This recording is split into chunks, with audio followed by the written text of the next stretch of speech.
E aí galera, eu sou o Pedro, tudo bem com vocês? Oi gente, meu nome é Sara. Oi galera, meu nome é Isadora, eu sou aluna do primeiro ano do Colégio São Paulo de Escurra e hoje nosso vídeo é sobre o Império Romano e os povos germânicos. O Império Romano é o período pós-republicano da antiga civilização romana, considerada a maior civilização da história ocidental. Durou 5 séculos, começando em 27 a.C. Foi um período glorioso da história romana, seguido por inúmeras crises que levaram ao seu esfalecimento, com as ondas migratórias marcando seu fim em 476 d.C.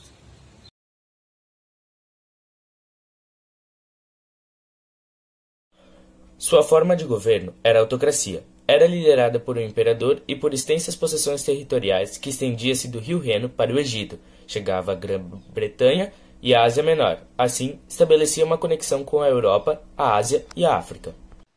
O Império deu-se início após a morte do general Júlio César, que possuía a República como sua forma de governo. Com o novo sistema, Roma, que era uma cidade-estado governada por cônsules, passou a ser governada pelo imperador Otávio Augusto, que tinha o poder político e religioso.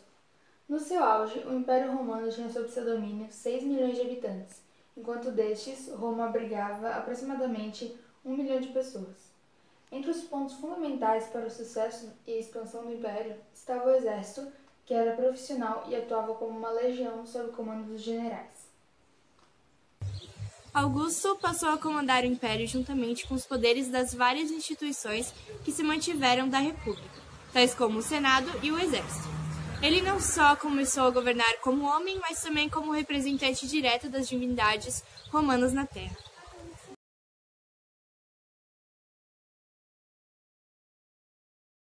O culto à figura do imperador foi uma manifestação muito comum nas civilizações orientais, porém não praticada pelos romanos até então. Otávio Augusto passou a ter completo controle sobre o exército e a admiração do povo. Os senadores patrícios não tiveram outra escolha senão se submeter às novas condições impostas por Otávio, permitindo que o mesmo governasse livremente até sua morte, que ocorreu em 14 d.C. Em seu governo, Otávio sempre atendia às necessidades do povo, promovendo diversas reformas na administração e na política do Estado romano. Destinou as cobranças de impostos aos funcionários do governo, o que possibilitou uma maior arrecadação dos cofres públicos. Comandando o exército, ele ordena para que trabalhem na pacificação das fronteiras das províncias. Um clima de paz conhecido como Pax Romana marcou seu governo.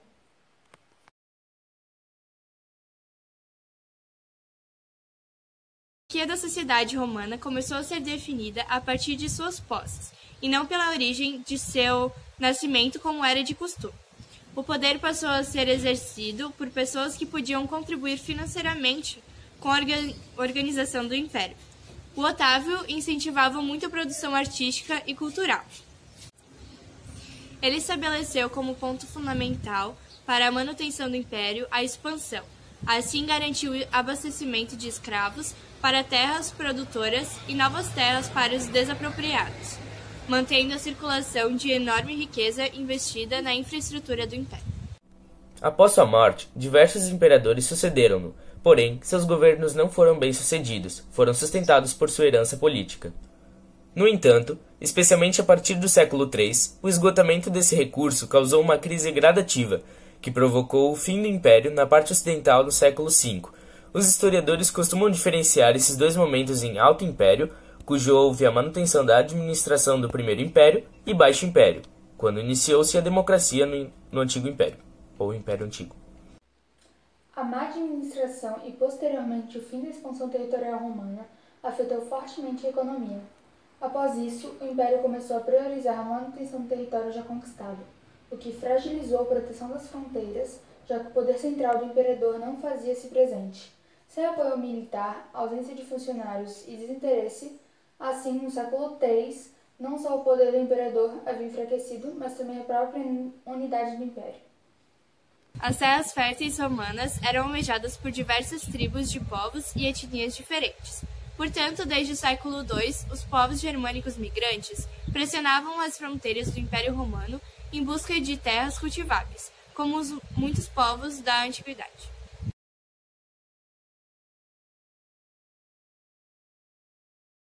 O enfraquecimento das forças militares na fronteira possibilitou o avanço dos povos germanos para o interior do Império.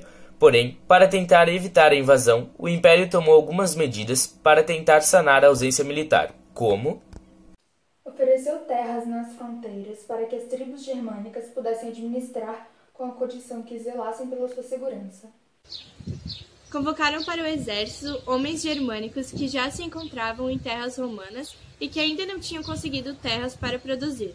Suas funções eram tomar conta das fronteiras que não tinham contingência militar. Propuseram um acordo de paz para que não se expandissem para além dos territórios que eles já tinham conquistado.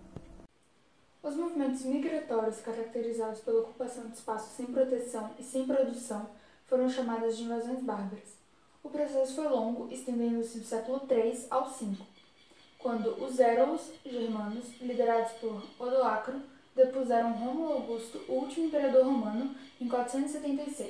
Esse evento marcou o fim da Idade Antiga. Influência do Império Romano e dos povos germânicos no Brasil. A influência do Império Romano no Ocidente, mais especificamente no Brasil, é tão diversa que nos deparamos com ela todos os dias, como, por exemplo, nos nomes em que os antigos governantes romanos utilizavam, que são utilizados hoje em dia, como Júlio, César, Augusto, Adriano, Antônio, entre outros. A língua portuguesa, que herdamos dos colonizadores, também é derivada do latim, que é a língua falada na Roma. Os códigos jurídicos atuais são de influência romana, entre muitos outros aspectos.